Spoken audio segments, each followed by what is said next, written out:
తాకట్లో ఉన్న బంగారాన్ని విడిపించి ఆ రోజున మార్కెట్ ధర కట్టి మిగిలిన డబ్బును మీకు అందిస్తుంది కొమ్మూరి గోల్డ్.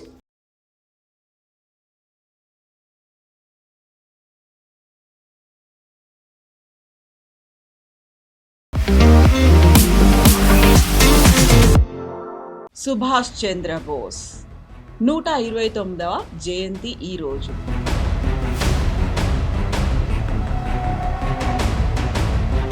మరణమే మిస్టీరియస్ అయినప్పుడు ఆస్తికలు తనవే అనేటువంటి నిర్ధారణకి ఎలా వచ్చారు? సుభాష్ చంద్రబోస్ అనగానే మనకు స్వాతంత్రం వచ్చేకన 2 సంవత్సరాల ముందు నేతాజీ సుభాష్ చంద్రబోస్ స్టోరీ మొదలైంది కటక్ నుంచి పుట్టిన. అండ్ న్యాచురల్లీ ఆయన చనిపోయిన తర్వాత ఉన్న ఊహాగానాలు చాలా మటుకు కాంట్రవర్సీస్ గవర్నమెంట్ ఆఫ్ ఇండియా కూడా దాచుకోవడానికి ట్రై చేశారు. In fact INA Azad Hind Fauj soldiers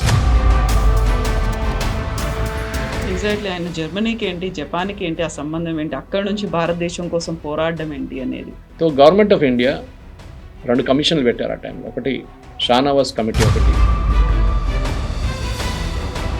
Netaji 18th August 1945కి చనిపోయారు ఫాలోయింగ్ ఏ ప్లేన్ క్రాష్ అని చెప్పి ఒఫీషియల్గా అకౌంట్ ఇచ్చారు. ఇది ఇండియన్ ఇండిపెండెన్స్ లీగ్ అని చెప్పి ఇంకొక అసోసియేషన్.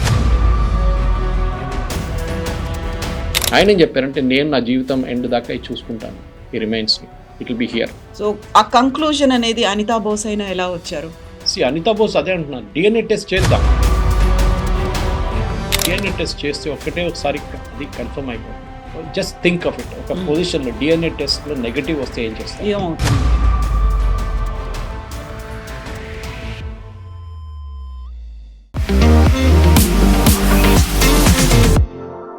నమస్తే, నేను Kavitha. Welcome to I dream news and నిజాలు. సుభాష్ చంద్ర బోస్ 129వ జయంతి ఈ రోజు.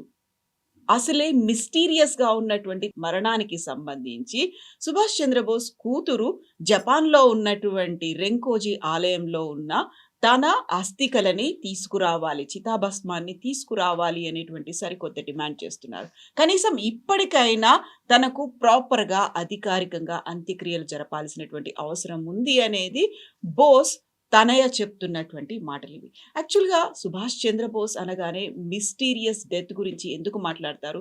ఏం జరిగింది? ఇన్నాళ్లుగా టోక్యోలో ఉన్నటువంటి ఆ దేవాలయంలో చంద్రబోస్ అస్థికలు ఎందుకని ఉన్నాయి? మనతో పాటుగా ఉన్నారు సీనియర్ జర్నలిస్ట్ సురేష్ కొచ్చాతిరి గారు. సార్ నమస్తే. సో సుభాష్ చంద్రబోస్ అనగానే ఆయన ఆజాద్ హింద్ ఫౌజ్ లేకపోతే స్వాతంత్ర సంగ్రామంలో ఆయన చేసినటువంటి పోరాటం గురించి ఎంత మాట్లాడుకుంటారో, ఆయన మరణానికి సంబంధించి అంతకు మించి మాట్లాడుకుంటూ ఉంటారు. ఇప్పుడు సరికొత్తగా తన కూతురు డిమాండ్ చేస్తున్నట్టుగా అక్కడ ఆ దేవాలయంలో ఎందుకని అస్థికలు ఉన్నాయి? మరణమే మిస్టీరియస్ అయినప్పుడు ఆస్తికలు తనవే అనేటువంటి నిర్ధారణకి ఎలా వచ్చారు అసలు? సుభాష్ చంద్రబోస్ అనగానే మనం ఒక అర్ధగంటలోనే, గంట సేపట్లో ఆయన స్టోరీ చెప్పలేము. చాలా పెద్ద స్టోరీ. ఎందుకంటే ఒక ఎనిగ్మాటిక్ క్యారెక్టర్. మన ఫ్రీడమ్ మూమెంట్లో మనకు స్వాతంత్రం వచ్చేకన 2 సంవత్సరాల ముందు ఒక మిస్టీరియస్ ప్లేన్ క్రాష్లో తైవాన్లో చనిపోయారు, టైపై తైవాన్లో. దానికి చాలా ఊహాగానాలు ఉండే, దాంట్లో రియల్గా జరిగిందా లేకుంటే తర్వాత గుమ్నామీ బాబా అని చెప్పి తిరిగి వచ్చారా నేతాజీ అని చెప్పేసి చాలా మటుకు కాంట్రవర్సీ ఉండనమాట. గవర్నమెంట్ ఆఫ్ ఇండియా కూడా 2 కమిషన్స్ పెట్టారు. కమిషన్ కూడా నిర్ణయించారు, కాదు చనిపోయారని, నిజంగానే జరిగిందన్నారు. కానీ నేతాజీ సుభాష్ చంద్రబోస్ స్టోరీ మొదలైంది కటక్ నుంచి, పుట్టింది అక్కడే కాదు, కటక్లో పుట్టారు, అక్కడే చదువుకున్నారు ఇనీషియల్గా. దాని తర్వాత కల్కట్టాకు వచ్చారు చదువు కోసం. దాని తర్వాత అక్కడ ఉన్న కొంచెం ఏం చెప్తారు, మెడిటేషన్ అండ్ ఫిలాసఫీకి వెళ్ళిపోయారు. హిమాలయంలో చాలా తిరిగారు, గురువుల్ని కలిసారు చాలామందిని. తర్వాత తిరిగి వచ్చారు. తిరిగి వచ్చిన తర్వాత ఫ్రీడమ్ మూమెంట్లో పార్టిసిపేట్ చేసి, మనకు చాలా పెద్ద స్టోరీ అది. అప్పుడు ఉన్న పెద్ద పెద్ద గురువులందరినీ వాళ్ళు కలుసుకొని, మహాత్మా గాంధీ కానీ అప్పుడున్న ఫ్రీడమ్ ఫైటర్స్ అందరినీ కలిసి ఈవెన్ ఇండియన్ నేషనల్ కాంగ్రెస్ ప్రెసిడెంట్గా కూడా ఎన్నికయ్యారు ఆయన. మన అందరికి తెలిసింది, ఆ టైంలో జరిగిన పెద్ద కాంట్రవర్సీ, పట్టాభి సీతారామయ్య గారిని ఓడించారు ఏఐసిసి పోస్ట్కి, ప్రెసిడెంట్ పోస్ట్కి. పట్టాభి సీతారామయ్య గారు మహాత్మా గాంధీ క్యాండిడేట్. చాలా క్లియర్గా చెప్పారు గాంధీ గారు ఆ రోజు, ఆయన ఓడిపోతే నేను ఓడిపోయినట్లని. కానీ సుభాష్ చంద్రబోస్ పోటీ చేసి గెలిచారు. కానీ ఎక్కువ రోజులు ఉండలేకపోయారు.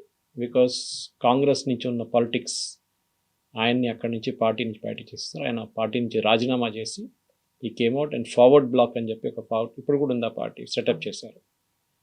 దాని తర్వాత కొన్ని సంవత్సరాలు ఆయన వెంటనే పడ్డారు బ్రిటిష్ వాళ్ళు. ఎందుకంటే ఆయన ఇచ్చే స్పీచెస్ కానీ మిగతా దాని మీద చాలా మట్టుకు ఆయన మీద ఆంక్షలు పెట్టారు. ఆయన హౌస్ అరెస్ట్లో పెట్టారు. తర్వాత ఒకరోజు పొద్దున ఇట్లానే మాయమైపోయారు. ఆయన జీవితం మొత్తం ఇట్లానే మాయమవడం. సడన్గా ఆయన ఇంకొక డ్రెస్లో ఒక మేకప్ వేసుకొని ఒక ట్రైన్లో పాకిస్తాన్ వైపు బయలుదేరారు. అక్కడి నుంచి ఆఫ్ఘనిస్తాన్ నుంచి జర్మనీలో ఆయన ఉన్న రోజులంతా అది ఇంకా పెద్ద ఒక హిస్టరీ స్టోరీ. అది హిట్లర్ని కలిశారు, ముసలోనీని కలిశారు. అక్కడి నుంచి హిట్లర్కి ఏమో ఎక్కువ ఇంట్రెస్ట్ లేనట్లుగా అనిపించినప్పుడు ఇండియన్ ఫ్రీడమ్ మూమెంట్లో ఆజాద్ హింద్ ఫౌజ్ని ఆయన స్థాపించిన టైంలోనే, దానికన్నా ముందు కూడా ఉండే ఆజాద్ హింద్ ఫౌజ్, కానీ ఆయన వచ్చిన తర్వాత దానికి ఒక కొత్త ఎనర్జీ వచ్చిందన్నమాట. ఒక సబ్మెరీన్లో, జర్మన్ సబ్మెరీన్లో హాఫ్ ద డిస్టెన్స్ పంపించి ఆఫ్రికా దగ్గర ఇంకొక సబ్మెరీన్, అది జాపనీస్ సబ్మెరీన్లో ట్రాన్స్ఫర్ చేసి ఆయన్ని ఇటు ఇండోనేషియా వైపు తీసుకొచ్చారు. పెద్ద స్టోరీ అది. ఎందుకంటే ఒక్కొక్క స్టేజ్లో ఆయన మెచ్యూరిటీ డెవలప్ అవుతున్నప్పుడు, చిన్నప్పటి నుంచి ఒక స్టూడెంట్గా ఉన్నప్పుడు బెంగాలీ భాష రాకుండా ఆయన్ని క్లాస్లో చాలా మట్టుకు అందరు స్టూడెంట్స్ టీచ్ చేసిన టైంలో నేను బెంగాలీ నేర్చుకుంటానని చెప్పి చాలా ప్రయత్నం చేసి బెంగాలీ టాప్ చేశారు క్లాస్లో. Was a very good student, దాంట్లో డౌట్ లేదు. కానీ అక్కడి నుంచి ఆజాద్ హింద్ ఫౌజ్ బ్రిటిష్ వాళ్ళ వ్యతిరేకంగా జాపనీస్తో కలిసి బర్మా థియేటర్ నుంచి దాడి మొదలుపెట్టారు. ఆల్మోస్ట్ గెలుచుకున్నారు, ఆల్మోస్ట్ వీళ్ళని ఓడించారు. కానీ లాస్ట్ మినిట్లో కొన్ని కారణాల వల్ల ఈ జాపనీస్ ఆర్మీ విత్డ్రా చేయాల్సి వచ్చింది. దాంతోపాటు ఆజాద్ హింద్ ఫౌజ్ని మొత్తం ఓడిపోయారు వాళ్ళు. మనందరూ తెలుసుండాలి, మనందరూ అంటాం భారతదేశంలో 1947 15th ఆగస్ట్కి నెహ్రూ గారు పతాకం వేయించారు, ట్రై కలర్ కాదు.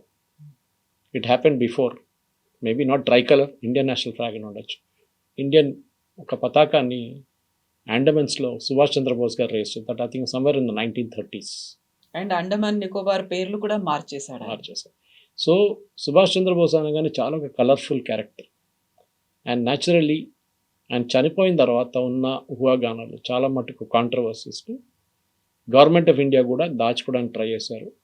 ఇన్ఫ్యాక్ట్ ఐఎన్ఏ ఆజాద్ హింద్ ఫౌజ్ సోల్జర్స్ని జవహర్లాల్ నెహ్రూ కోర్ట్ మార్షల్ చేయించారు.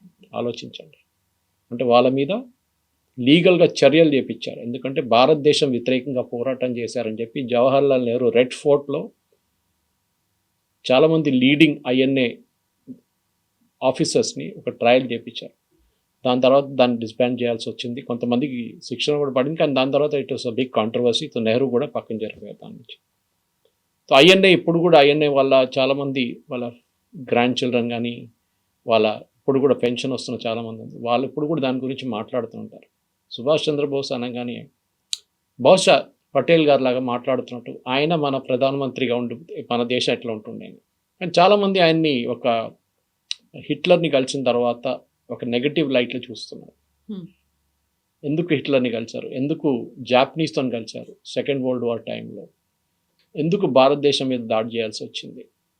కానీ సుభాష్ చంద్రబోస్ ఆయన ఎక్స్ప్లెనేషన్ సపరేట్ ఉంది. ఆయన మన దేశానికి స్వాతంత్రం తీసుకురావడానికి నేను చెప్తారు ఇండిపెండెన్స్ మూమెంట్ రావడానికి మన సత్యాగ్రహాలు నాన్ వైలెన్స్ అంతా పనికి రాదు. బ్రిటిష్ వాళ్ళకి తెలిసింది ఒకటే లాంగ్వేజ్, వాళ్ళని కొట్టడం. ఇన్ఫ్యాక్ట్ క్లెమెంట్ అట్లీ ఆ టైంలో బ్రిటిష్ ప్రైమ్ మినిస్టర్, భారతదేశానికి స్వాతంత్రం ఇవ్వడానికి సంతకం పెట్టిన ఆయన క్లెమెంట్ అట్లీ దాని తర్వాత కొన్ని సంవత్సరాల తర్వాత కల్కటాకు వచ్చారు. మన ఫ్రీడమ్ వచ్చిన తర్వాత కల్కటాలో వచ్చిన ఒక మీడియా మీటింగ్లో ఆయన అడిగారు, మీరే కదా డిసైడ్ చేసింది భారతదేశానికి స్వాతంత్రం ఇవ్వాలని, మీ క్యాబినెట్ డిసైడ్ చేశారు కదా, ఎందుకు డిసైడ్ చేశారు అని అడిగారు. ఏ కారణాలతో భారతదేశానికి మీరు స్వాతంత్రం ఇచ్చారని అడిగారు. ఈ మోహన్ దాస్ కరమ్చంద్ గారి నాన్ వైలెన్స్ స్ట్రగులా, లేకుంటే మిగతా నెహ్రూ చేసిన పోరాటం ఏమైనా కానీ ఆయన అన్నది వేగం కాదు. It was because of one man, Subhash Chandra Bose. ఆయన ఒక నేవల్ మ్యూట్ని చేయించారు ముంబైలో. నేవీ వాళ్ళు బ్రిటిష్ నేవీలో ఉన్న ఇండియన్ నేవల్ మెన్ రెబెల్ చేశారు వాళ్ళు. అది బ్రిటిష్ ఆర్మీకి చాలా భయం వేస్తుంది ఇమీడియట్గా. ఎందుకంటే ఫస్ట్ టైం వాళ్ళ ఆఫీసర్స్ మీద దాడి చేశారు మన ఇండియన్ సోల్జర్స్. ఇది ఇంకా ముందుకెళ్తే చాలా పెద్ద ప్రాబ్లం అవ్వబోతుంది. బ్రిటిష్ కంటోన్మెంట్లో ఉన్న ఆఫీసర్స్ మీద దాడి జరగబోతుంది. ఇది ఎక్కడ ఎండ్ అవుతుందో తెలియదని చెప్పేసి next month after that క్లిమెంట్ Atlee course round table conference అంతా నడిపించారనుకోండి. వీళ్ళందరూ వెళ్ళారు, ఈవెన్ అంబేద్కర్ గారు వెళ్ళారు, గాంధీ వెళ్ళారు, అందరు వెళ్ళారు. కానీ decision was this. It was not Mahatma Gandhi who got India's freedom, it was Subhash Chandra Bose అని క్లిమెంట్ అట్లీ చెప్పారు. సో మనం హిస్టరీ బుక్స్లో ఫస్ట్ కరెక్ట్ చేసుకోవాల్సింది అది. కానీ ఇప్పుడు కూడా father of the nation Mahatma Gandhi అది ఇది అంటాం. కానీ I think the real father of the nation was Subhash Chandra Bose, దాంట్లో డౌట్ లేదు.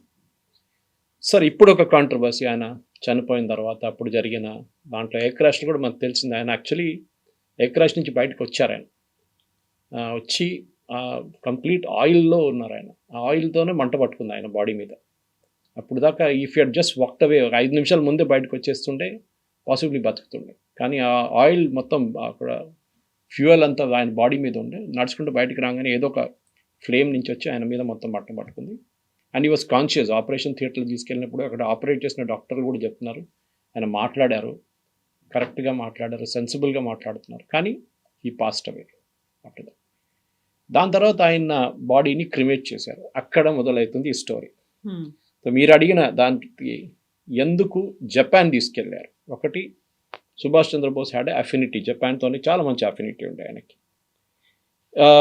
ఆయన డాటర్ ఇప్పుడు అనితా బోస్ ప్లాఫ్, షీఈస్ అ జర్మన్ సిటిజన్. ఆమె ఏమంటుందంటే నరేంద్ర మోదీ గారి దగ్గర ఆమె అడిగారు, మా ఫాదర్ రిమైన్స్ అక్కడి నుంచి రింకోజీ టెంపుల్ నుంచి తీసుకొచ్చి భారతదేశంలో ఉన్న నదుల్లో కలపాలని చెప్పారు. సో దీనికి ఇప్పుడు మోదీ గారు అంగీకరిస్తారా లేదా అని చూడాలి. ఎందుకంటే చాలా మటుకు జవహర్లాల్ నెహ్రూ నుంచి నరసింహారావు దాకా చాలామంది దగ్గర వెళ్ళి అడిగారు, ఇదే రిక్వెస్ట్ అడిగితే ఎవరు దాన్ని పట్టించుకోలేదు. మోదీ గారు చేస్తారా లేదా అనేది ఇప్పుడు పెద్ద ప్రశ్న. సో ఇప్పుడు మనం మాట్లాడుతున్నప్పుడు జనవరి 23 తారీఖు 129th బర్త్ యానివర్సరీ, అది మనం గుర్తుపెట్టుకోవాలి. ఎందుకంటే ఈ పర్టికులర్ ఇన్స్టెన్స్లో అనితా బోస్ ప్లాఫ్ అడిగిన ఈ డిమాండ్ని మోదీ గవర్నమెంట్ అంగీకరిస్తారా లేదా, దీన్ని మనం పరాక్రమ్ దివస్ అని we follow that as the day. And Modi గారు కూడా చాలా మటుకు ఒక ట్వీట్ చేసి బోస్ గారి గురించి మాట్లాడారు అన్నమాట. ఇప్పుడు ఈ ఉన్న పరిస్థితుల్లో సుభాష్ చంద్రబోస్ రిమైన్స్ తీసుకురావడానికి కారణాలు చాలా ఉన్నాయి. తీసుకురావాలన్నా వద్దా అనేది కూడా రీజన్స్ ఉన్నాయి. జాపనీస్ వాళ్ళు ఏమంటున్నారంటే టెంపుల్ మెయింటైన్ చేస్తున్న వాళ్ళు కూడా మీరు తీసుకెళ్ళచ్చు, మాకు అభ్యంతరం లేదు అని చెప్పారు. చాలా క్లియర్గా చెప్పేశారు. కానీ చేస్తారా లేదా అది చూడాల్సింది. రెంకోజీ ఈ టెంపుల్లో ఈ రిమైన్స్ ఎట్లా వచ్చింది అది ఇంకొక మిస్టరీ. ఎగ్జాక్ట్లీ. ఆయన జర్మనీకి ఏంటి, జపాన్కి ఏంటి ఆ సంబంధం ఏంటి, అక్కడ నుంచి భారతదేశం కోసం పోరాడడం ఏంటి అనేది 2017లో ఒక రైట్ టు ఇన్ఫర్మేషన్ యాక్ట్ కింద ఒక ప్రశ్న అడిగినారు ఎవరో ఇండియన్ గవర్నమెంట్ దగ్గర. ఇది ఒకటి, నేతాజీ చనిపోయారా లేదా, ఇంకా గుమ్నామీ బాబా గారు అలాగే ఉన్నారు ఇంకో చోట. సో గవర్నమెంట్ ఆఫ్ ఇండియా 2 కమిషన్లు పెట్టారు ఆ టైంలో. ఒకటి షానవాజ్ కమిటీ, ఒకటి justice Mukherjee commission, justice Khosla commission. ఇది 2 పెట్టారు. ఈ రిపోర్ట్స్ అన్ని కన్సిడర్ చేసి వీళ్ళు ఏమన్నారంటే నేతాజీ 18th August 1945కి చనిపోయారు ఫాలోయింగ్ ఏ ప్లేన్ క్రాష్ అని చెప్పి ఒఫీషియల్గా అకౌంట్ ఇచ్చారన్నమాట. జాపనీస్ మిలిటరీ ఎయిర్క్రాఫ్ట్లో టైపైలో ల్యాండ్ అవుతున్నప్పుడు క్రాష్ అయింది ఎయిర్క్రాఫ్ట్. 2 రోజుల తర్వాత చనిపోయారు. అండ్ దెన్ ఆ బాడీ జపాన్కి తీసుకొచ్చి అక్కడ క్రిమేట్ చేశారు.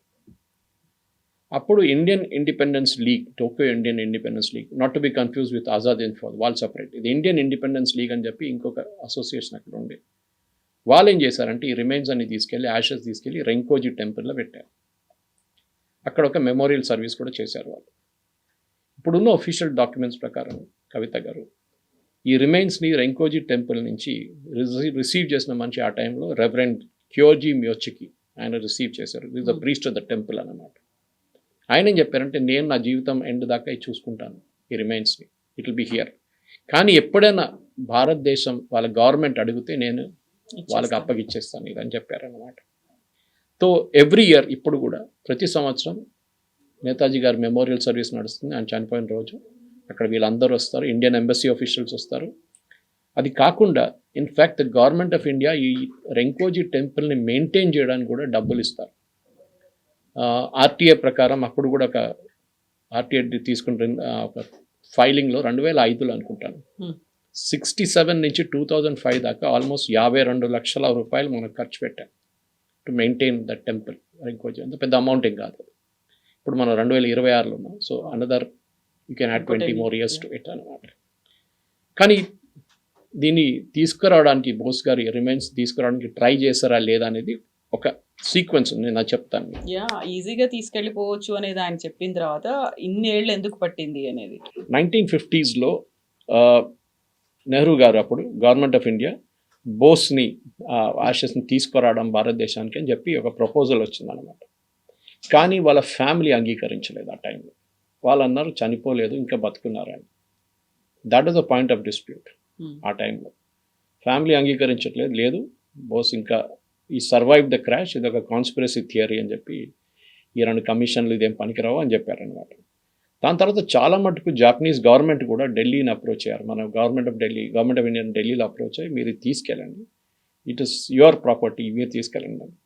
కానీ ఆ టైంలో ఉన్న కాంగ్రెస్ రెజీమ్ అంత ఫేవరబుల్గా లేకుండా, ఎందుకంటే నెహ్రూ నెవర్ లైక్డ్ బోస్. నెహ్రూకి బోస్కి అస్సలు పడదు. ఎందుకంటే నెహ్రూకి ఎప్పుడు ఒక భయం ఉండే, దట్ ఒకరోజు నేను ప్రధానమంత్రి కాలేను, బోస్ లేకుంటే పటేల్ వీళ్ళిద్దరిలో ఒకరు అవుతారని చెప్పి ఒక డౌట్ ఉండే. అండ్ బోస్ ఎప్పుడు కూడా నేను చెప్పాను చూడండి, కాంగ్రెస్లో ఉన్నప్పుడు ఒక రెబెల్గా ఉండే ఆయన. ఎప్పుడు చెప్తుండే ఇదంతా పనికిరాదు, ఈ నాన్ వైలెన్స్, బ్రిటిష్ వాళ్ళు భయపడరు, స్వాతంత్రం రాదు, మనకు కావాలంటే వీళ్ళకి తెలిసింది ఒకటే లాంగ్వేజ్, వీళ్ళని అటాక్ చేయాలి, ఆర్మ్డ్ అటాక్ నడుస్తూనే మనకు స్వాతంత్రం వచ్చిందని చాలా మటుకు క్లియర్గా నేతాజీ చెప్పారు అనమాట. బ్లడ్ ఇవ్వండి, నేను మీకు దేశానికి స్వాతంత్రం తీసుకొస్తాను. సో విన్స్టన్ చర్చిల్ దాని తర్వాత యూజ్ చేశారు అదే statement, give me blood tears and toy, I will give you the freedom. కానీ సుభాష్ చంద్ర కదం కదం బడాయేజా ఖుషీకే గీత్ గాయేజా అవన్నీ నేషనల్ యాంథమ్ అని చెప్పచ్చు. ఇప్పుడు కూడా మన రిపబ్లిక్ డేలో అది వస్తుంది అనమాట.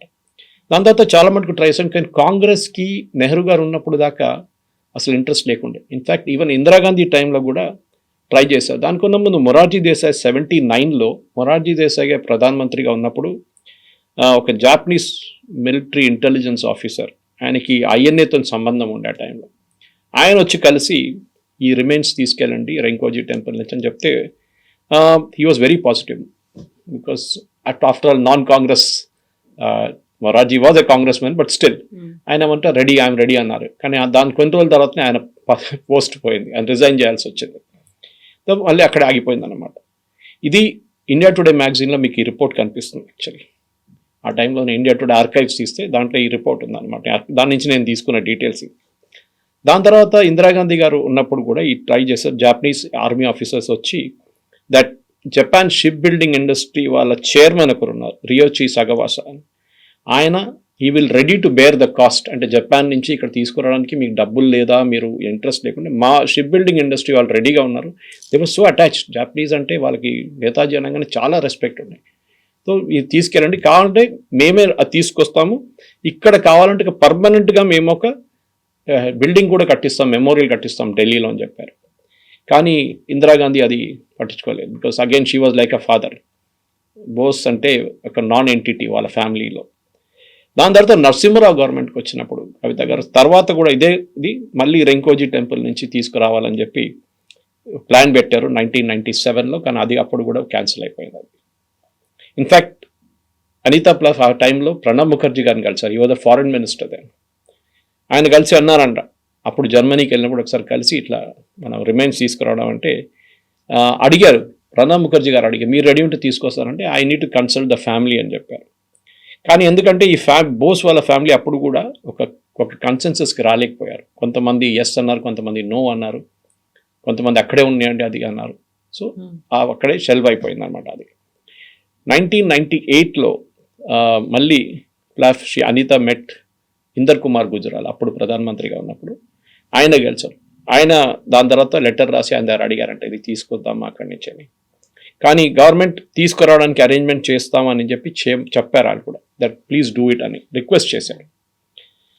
కానీ అది అప్పుడు కూడా జరగలేదు. అప్పుడు ఆమె చాలా క్లియర్గా చెప్పింది, ఇది ఎందుకు తీసుకొస్తున్నామంటే ఈ ఐఎన్ఏ క్యాంపెయిన్ని గుర్తుపెట్టుకోవడానికి, అది కాకుండా భారతదేశంలో గంగాలో మిగతా రివర్స్లో ఇది ఇమర్స్ చేయాలని చెప్పి నాకు ఒక కోరిక ఉంది, అది చేయాలన్నది. మా లైఫ్ టైంలోనే ఇది జరగాలని చెప్పారనమాట. సో ఎవరైనా ఉండండి జాయిన్ చేయొచ్చు ఆ ప్రోగ్రాంలో, ఏ పొలిటిక్స్ ఏమి ఉండదు, ఆపోజిషన్ కానీ కాంగ్రెస్ పార్టీ కానీ ఎవరైనా ఉండొచ్చు, జాయిన్ చేయొచ్చు అని చెప్పారు ఆ టైం. కానీ గుజరాల్ కూడా ఎక్కువ చేయలేకపోయారు. లైక్ మొరార్జీ దేశాయ్ ఆయన కూడా ఎక్కువ రోజులు ఉండలేదు, దాని తర్వాత ఆయన రాజీనామా చేసేసారు. మన్మోహన్ సింగ్ టైంలో కూడా ఈ లెటర్స్ ఎక్స్చేంజ్ అయింది. ఆ టైంలో జాపనీస్ ప్రైమ్ మినిస్టర్గా ఉన్న ఒషిరో మోరితో మాట్లాడారు, లెటర్స్ రాశారు 2006లో, but nothing came out of it. ఇప్పుడు చాలామంది నేతాజీ వాళ్ళ ఫ్యామిలీ వాళ్ళు అడుగుతున్నారు తీసుకురండి అక్కడి నుంచి.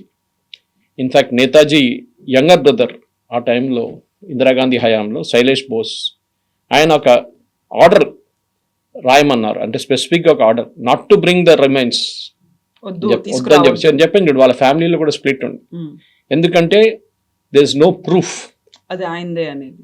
ఇప్పుడు మనం చేయొచ్చు, చెక్ చేయొచ్చు, కావాలంటే ఇక్కడ డిఎన్ఏ టెస్ట్ చేయొచ్చు. బహుశా నాకు తెలియదు అది ఏ కండిషన్లో ఉంది యాషెస్ అని, కానీ ఇన్ని రోజుల తర్వాత దాంట్లో ఏమైనా డిఎన్ఏ రిమైన్స్ ఉంటుందా ఏదన్నా అని మనకు తెలియదు.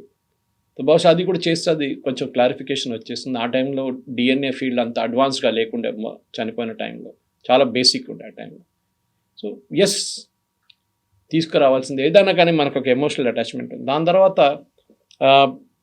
వీళ్ళు వాజ్పేయి గారు ఉన్నప్పుడు అనుకుంటా, విపి సింగ్ ఉన్నప్పుడు, ఆ టైంలో సుభాష్ చంద్రబోస్ నెఫ్యూస్ ఇద్దరు ఉన్నారు, అశోక్ నాథ్ అండ్ అమియాన్ సన్ బోస్ అండ్ సుబర్తా బోస్. వీళ్ళందరూ లెటర్ రాశారు that we don't believe Netaji died in the plane crash.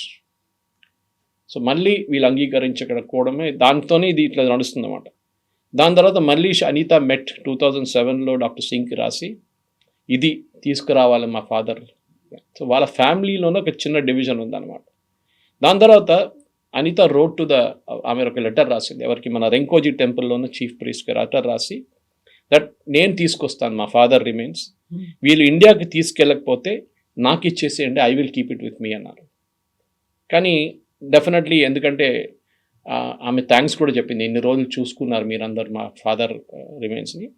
కానీ at the time government of India కూడా అంత లేదు. ఇన్ఫ్యాక్ట్ ఆమె చెప్పింది, మనం డిఎన్ఏ గురించి మాట్లాడాం చూడండి ఇప్పుడు, she said that she was willing to attempt a DNA test. ఆ టైంలో డిఎన్ఏ టెస్ట్ చేద్దాం మనం, దాంతో కన్ఫర్మ్ అయిపోతుంది కదా ఇది సుభాష్ చంద్రబోస్ గారు రిమైన్సా కాదా అని చెప్పేసి. దాని తర్వాత బోస్ 2018, ఇప్పుడు మనం సీక్వెన్స్లో వస్తున్నాం, నెహ్రూ గారి టైం నుంచి 2018కి వచ్చాము. 2018లో బోస్ వాళ్ళ గ్రాండ్ నేవ్యూ, ఈసారి ఆథర్గా ఉన్న ఆశిష్ రే, ఆయన కూడా గవర్నమెంట్కి ఒకటి ఏం చెప్పారంటే, no government has made attempt, అంటే ఏ government right from Jawaharlal Nehru ఒక అటెంప్ట్ చేయలేదు అని చెప్పేసి ఒక లెటర్ రాశారు. ఇన్ఫ్యాక్ట్ ఆయన బుక్లో ఉంది, laid to rest the controversy on Subhash Chandra Bose అని చెప్పి, డెత్ అని ఒక బుక్ ఉంది. దాంట్లో ఆయన చాలా క్లియర్గా చెప్పారు 11 ఇన్వెస్టిగేషన్స్ జరిగింది గవర్నమెంట్ ఆఫ్ ఇండియా వైపు నుంచి. కానీ డెఫినెట్లీ అన్ని కన్క్లూజన్ ఏమొచ్చిందంటే as he passed away in the crash. 11 investigations. So Nehru time నుంచి మోదీ గవర్నమెంట్ దాకా అన్ని గవర్నమెంట్లు ఇది తీసుకురావాలి కన్విన్స్ అయినా కానీ తీసుకురావడానికి వాళ్ళు భయపడుతున్నారు. ఏదైనా ప్రాబ్లం ఉంటుందా, ఏదైనా కాంట్రవర్సీ ఉంటుందా, ఎందుకంటే దాని తర్వాత కూడా మీకు తెలిసి ఉంటుంది, మమతా బెనర్జీ కానివ్వండి, నరేంద్ర మోదీ గవర్నమెంట్ కూడా ఇద్దరు కూడా చాలా మటుకు డాక్యుమెంట్స్ డీక్లాసిఫై చేశారు సుభాష్ చంద్రబోస్ గురించి.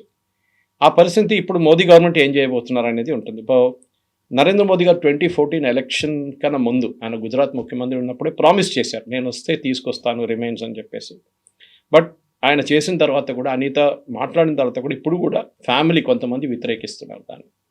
మోదీ గారు బహుశా ఇంకా ఒక డిఎన్ఏ టెస్ట్ ఆర్డర్ చేసి, ఇన్ఫ్యాక్ట్ వాళ్ళ son of the elder brother Ardhendu Bose, Netaji ఇంకొక నెవ్యూ అనమాట, ఆయన కూడా రిక్వెస్ట్ చేశారు గవర్నమెంట్ ఒక డిఎన్ఏ టెస్ట్ చేయండి అండ్ రెంకోజీ టెంపుల్ నుంచి అది తీసుకొచ్చేస్తే once and for all settle అయిపోతుంది. కానీ ఇవాళ దాకా డిఎన్ఏ టెస్ట్ జరగలేదు. మోదీ గారు లాస్ట్ ఇయర్ జపాన్ వెళ్ళినప్పుడు కూడా అనితా బోస్ అగైన్ ఒక హెల్ప్ అడిగారు, తీసుకురండి అక్కడి నుంచి అని చెప్పి. సో ఇప్పుడున్న పరిస్థితుల్లో ఏం చేయబోతున్నారు, ఎందుకంటే ఒక క్లోజర్ ఉండాలి. మనం 2026లో ఉన్నాం, ఇది జరిగింది 1945లో జరిగింది. సో ఇన్ని సంవత్సరాల తర్వాత కూడా, 80 సంవత్సరాల తర్వాత definitely they needs be a closure on this. ఎందుకంటే నేతాజీ అనగానే నేను ఇప్పుడు కూడా I still believe that Mahatma Gandhi కానీ, జవహర్లాల్ నెహ్రూ కానీ, వీళ్ళకి అందరికన్నా ఒక హయ్యర్ ప్లాట్ఫామ్లో నేతాజీ ఉన్నారు. ఎందుకంటే ఆయన కష్టపడ్డారు. ఆయన ఈ వాజ్ వెరీ రిచ్ ఫ్యామిలీ, వాళ్ళ ఫాదర్ కూడా చాలా పెద్ద లాయర్ ఉండే. ఈ కూడా ఆయన ఒక మంచి లైఫ్ ఇండియాలో లీడ్ చేసుకుంటే ఏం ప్రాబ్లం లేకుండా ఉండొచ్చు. కానీ ఆయన ఇంత కష్టపడ్డారు. ఎందుకు ఇంత ఒక జర్మనీకి ట్రావెల్ చేసి ఒక ఆఫ్ఘనిస్తాన్ రూట్ నుంచి వెళ్ళి ఒక మేకప్ వేసుకొని అట్లా వెళ్ళినా ఎందుకు? అదని ఇక్కడ చేసుకోవచ్చు కదా, ఇక్కడ కూర్చొని వీళ్ళందరూ ఎంజాయ్ చేశారు కదా ఇక్కడ ఉన్న ఇండియన్ నేషనల్ కాంగ్రెస్లో. ఇది ఎంత కష్టపడి అక్కడ వెళ్ళి హిట్లర్ని కలవలేకపోయారు ఫస్ట్, దాన్ని హిట్లర్ సెకండ్ ఇన్ కమాండ్ని కలిశారు, చాలా రోజులు వెయిట్ చేశారు. అక్కడ నుంచి ఒక రేడియో స్టేషన్ లాంచ్ చేశారు, బెంగాలీలో ఈవెన్ తెలుగులో టెలికాస్ట్ చేశారు, బ్రాడ్కాస్ట్ చేసేటోళ్ళు ఆ రోజులో, స్పెషల్ రేడియో బ్రాడ్కాస్ట్ ఇండియాకి. ఇంత కష్టపడి దాని తర్వాత ద లాంగెస్ట్ సబ్మరీన్ వాయేజ్ అంటారు ఆ టైంలో. నేను చెప్పాను చూడండి, హాఫ్ ద రూట్లో జర్మన్స్ తీసుకొచ్చారు. వాళ్ళు అన్నారు అక్కడి నుంచి మేము ముందుకు వెళ్ళలేము, ఎందుకంటే అలైడ్ ఫోర్సెస్ ఉన్నారు, వాళ్ళు సబ్మరీన్ని టార్పీడో చేస్తే మళ్ళీ బోస్ కాదు ఎవరు దొరకరు దాని తర్వాత అని చెప్తే దెన్ ది జాపనీస్ కేమ్ అని అక్కడి నుంచి వాళ్ళు తీసుకెళ్లారు ఆఫ్రికా నుంచి. ఇంత కష్టపడి ఇంత ఫైట్ చేసి ఐఎన్ఏ సెటప్ చేసిన తర్వాత కూడా వాళ్ళని మోటివేట్ చేసి వాళ్ళకి ఆయుధాలు కావాలి తెప్పించుకొని బర్మా థియేటర్లో ఉండి ఆయన పర్సనల్గా లీడ్ చేసిన ఒక ఆపరేషన్ అది. కానీ ఇవాళ కూడా గవర్నమెంట్ ఆఫ్ ఇండియా ఆ రోల్ని అంగీకరించట్లేదు. ఐ థింక్ బోస్ గారిది అన్నిటికంటే పెద్ద, మోదీ గారిని అదొకటి మెచ్చుకోవాలి, మోదీ గారు చేసింది. కర్తవ్య పథ్లో కింగ్ ఎడ్వర్డ్ ఇది ఉన్న ప్లేస్లో అక్కడ సుభాష్ చంద్రబోస్ స్టాచ్యూ పెట్టారు తీసుకొచ్చి. చాలా సంవత్సరాల నుంచి వేకెంట్గా పడి ఉండేది. And that is the most important. ఆయన అంగీకరించారు. కానీ చాలా పుస్తకాలు, చంద్రచూడ్ బోస్ నా ఫ్రెండ్, ఆయన రాసిన అనూజ్ థర్, శ్రీజిత్ పనికర్, వీళ్ళందరూ చాలా మటుకు రీసెర్చ్ చేసి చంద్రచూడ్ బోస్ రాసిన పుస్తకం మీద నేను కూడా ఈ డీటెయిల్స్ అన్ని దాని నుంచి చాలా మటుకు వచ్చిందనమాట. ఇట్స్ అ వెరీ, ఎందుకంటే ఆ కాంట్రవర్సీ వీళ్ళు కూడా అంగీకరించట్లేదు. చంద్రచూడ్ బోస్ వాళ్ళందరూ కూడా గుమ్నామీ బాబా ఉన్నారు, గుమ్నామీ బాబా కనిపించారు భారతదేశంలో అంటారు, కానీ కన్క్లూజివ్ ప్రూఫ్ ఎక్కడ లేదు. ఎగ్జాక్ట్లీ, అక్కడ ప్రాపర్ ఎవిడెన్సెస్ అనేవి లేనప్పుడు అది అక్కడ ఉంది నేతాజీ సుభాష్ చంద్రబోస్ అక్కడ అస్థికలు మాత్రం అక్కడే ఉన్నాయి అనే ఒక కంక్లూజన్కి ఎలా వచ్చారు? ఎందుకంటే హిస్టరీ అనేది తన కాంటెంపరీస్ ఇప్పటికీ ఎవరు లేరు, మిగిలిపోయిన వాళ్ళు ఎవరైనా ఉంటే గతంలో ఏమైనా రాసి పెట్టుంటే, బట్ మనకి హిస్టరీ అనేది ఒక్కొక్కరు చూస్తే ఒక్కో దృక్కోణంలో ఒక్కో పర్సెప్షన్లో కనిపిస్తూ ఉంటుంది కదా. సో ఆ కంక్లూజన్ అనేది అనితా బోస్ అయినా ఎలా వచ్చారు? అనితా బోస్ అదే అంటున్నారు, డిఎన్ఏ టెస్ట్ చేద్దాం. వాళ్ళ నెవ్యూస్ కూడా కొంతమంది అంటున్నారు we are ready to give blood samples. DNA test చేస్తే ఒకసారి అది కన్ఫర్మ్ అయిపోతుంది. కానీ జస్ట్ థింక్ ఆఫ్ ఇట్, ఒక పొజిషన్లో డిఎన్ఏ టెస్ట్లో నెగటివ్ వస్తే ఏం చేస్తారు, ఏమవుతుంది? గుమ్నామీ బాబా ఎక్కడున్నాడు అనేది కాంట్రవర్సీ మొత్తం మళ్ళీ తిరిగి వస్తుంది. మళ్ళీ ఎగ్జాక్ట్లీ నెహ్రూ గవర్నమెంట్ కన్ఫర్మ్ చేశారు చనిపోయారని చెప్పి, అప్పటి నుంచే ప్రతి గవర్నమెంట్ దాన్ని అడ్డుకున్నారు. ఎవరైనా ఎంక్వైరీ పెడితే దానికి ఆపోజిషన్ పెట్టారు. 11 ఎంక్వైరీ కమిషన్ పెట్టారు. దాంట్లో 2-3 మెయిన్ ఎంక్వైరీ కమిషన్స్ ఉండే, ఒక కమిటీ ఉండే, 2 ఎంక్వైరీ కమిషన్స్ ఉండే. వీళ్ళందరూ డిసైడ్ పాస్ట్ అవే. వెరాస్ డెత్ జరిగింది తైవాన్లో, మనకు అక్కడ కంట్రోల్ లేకుండా ఆ టైంలో ఆ ఏరియాలో. ఇప్పుడు కూడా మనం అక్కడ వెళ్తే ఆ రోజు ఏం జరిగింది ఇప్పుడు తెలియదు మనకి, ఎన్నో సంవత్సరాలు అయిపోయింది. ఇప్పుడు ఆ రోజు అక్కడ ఉన్న వాళ్ళు చూసింది చెప్పారు, జరిగింది, క్రిమేషన్ జరిగింది అంటున్నారు. సరే, once for all I think the first step should be DNA. కానీ వాళ్ళ ఫ్యామిలీ కూడా ఒక అగ్రిమెంట్లో రావాలి దానికోసం. కొంతమంది అనితాని వ్యతిరేకిస్తున్నారు వాళ్ళ ఫ్యామిలీలో కూడా, వద్దు ఎట్లా ఉందో అట్లానే ఉన్నాయండి. కానీ ఇన్ని సంవత్సరాల తర్వాత కూడా he would not have survived. ఆ రోజు బతికారు, 45లో చనిపోయారంటే ఇప్పటికి 81 years అయింది. So it is not possible. So it is where ఆయనకు ఒక రిమైన్స్ ఉండాలంటే రెంకోజీ టెంపుల్ నుంచి భారతదేశం తీసుకొచ్చి ఇక్కడున్న పెద్ద పెద్ద రాజ్ఘాట్లు, శాంతి పాటలు, అది ఇది అని చెప్పి నెహ్రూ, సంజయ్ గాంధీ, ఇందిరాగాంధీ అందరికీ కట్టిన మెమోరియల్స్ ఉంది. దానికన్నా మంచిది ఒక memorial we should have for Subhash Chandra Bose. అది చేయాల్సింది, అది చాలా ఇంపార్టెంట్. ఎట్లా నెహ్రూ భయపడ్డారో సుభాష్ చంద్రబోస్ని, అది హిస్టరీలో ఉంది. ప్రతి స్టెప్లో నెహ్రూ భయపడ్డారు, ఈయన ఏం చేయబోతున్నారు. ఆయనకి కావాలంతా ఆయన చాలా మటుకు హెరాస్ చేశారు ఇండియన్ నేషనల్ కాంగ్రెస్లో. దానికోసం లాస్ట్లో బిస్కొచ్చేసి ఆయన రిజైన్ చేసి వెళ్ళిపోయాడు పార్టీ నుంచి. ఎలక్షన్ గెలిచిన తర్వాత ఆలోచించండి, ఈ 100 election I get he resign and వెంట. దాని తర్వాత నెక్స్ట్ ఎలక్షన్లో మనకు తెలిసింది, ఒక ఎలక్షన్ జరిగింది 47లో, ఎవరిని ప్రధానమంత్రి చేయాలని చెప్పి. 2 ఓట్లు వచ్చిన జవహర్లాల్ నెహ్రూ ప్రధానమంత్రి అయ్యారు. 27 ఓట్లు వచ్చిన 2 ఓట్లు వచ్చిన నెహ్రూ ప్రధానమంత్రి అయ్యారు. కానీ 27 ఓట్లు వచ్చిన సర్దార్ పటేల్ గారు డిప్యూటీ ప్రైమ్ మినిస్టర్ అయ్యారు. అది ఫస్ట్ ఓట్ చోరీ అది అక్కడ జరిగింది. సో రాహుల్ గాంధీ కూడా చెప్పాలి ఇట్లాంటిది, వీళ్ళ ఫ్యామిలీ చేసిందంట. ఈ కుట్ర అంతా ఉంది. Again come back to Clement Attlee, why India got freedom, Netaji Subhash Chandra Bose, INA. ఇది మనం మర్చిపోకూడదు. Yes, sir. Thank you so much, sir. Thank you.